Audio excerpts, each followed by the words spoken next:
एक समय की बात है। एक छोटे से गांव में एक बुद्धिमान और सम्मानित जैन गुरु रहते थे। दूर दूर से लोग उनकी सलाह और ज्ञान पाने के लिए आते थे। एक दिन एक युवा शिष्य गुरु के पास आया और पूछा, गुरुजी, वे कौन सी बातें हैं जिन्हें हमें हमेशा गुप्त रखना चाहिए?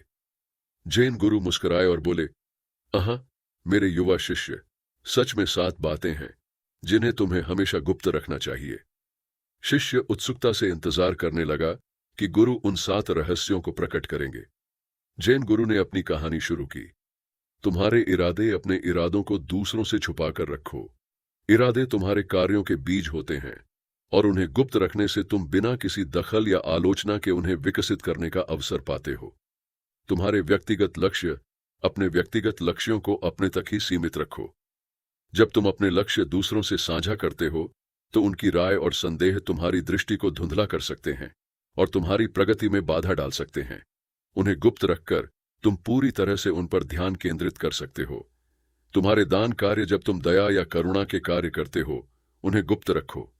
सच्चे दया के कार्य आत्मत्याग से होने चाहिए, न कि मान्यता या पुष्टि पाने की चाह से। उन्हें गुप्त रखने से तुम उनकी पवित्रता को बनाए रखते हो। तुम्हारा अभ्यास, चाहे वह ध्यान, मार्शल आर्ट्स या कोई अन्य अनुशासन हो, अपने अभ्यास को गुप्त रखो।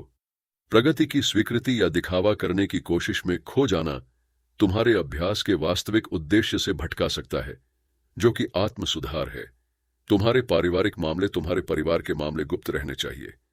परिवार एक पवित्र बंधन है और निजी विवरण साझा करने से अनावश्यक हस्तक्षेप और आलोचना को आमंत्रित किया जा सकता है। अपने परिवार की पवित्रता का सम्मान करो और उसके मामलों को समझदारी से संभालो। तुम्हारी संपत्ति, अपनी संपत्ति और धन को गुप्त रखना बुद्धिमानी है। भौतिक संपन्नता का दिखावा करने से ईर्ष्या उत्पन्न हो सकती है और असामंजस्य पैदा हो सकता है।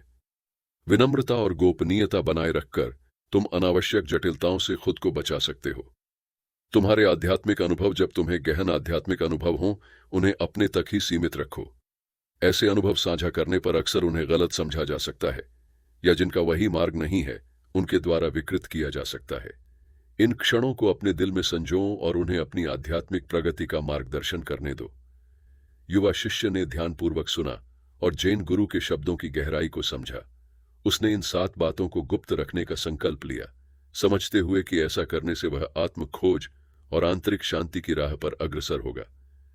इस प्रकार जैन गुरु ने अपनी कहानी समाप्त की, युवा शिष्य को इस समझ के साथ छोड़ते हुए कि कुछ बातें गुप्त रखना ही बेहतर है, जिससे वे अपनी शुद्धतम अवस्था में आत्मा की गहराइयों में विकसित हो सकें।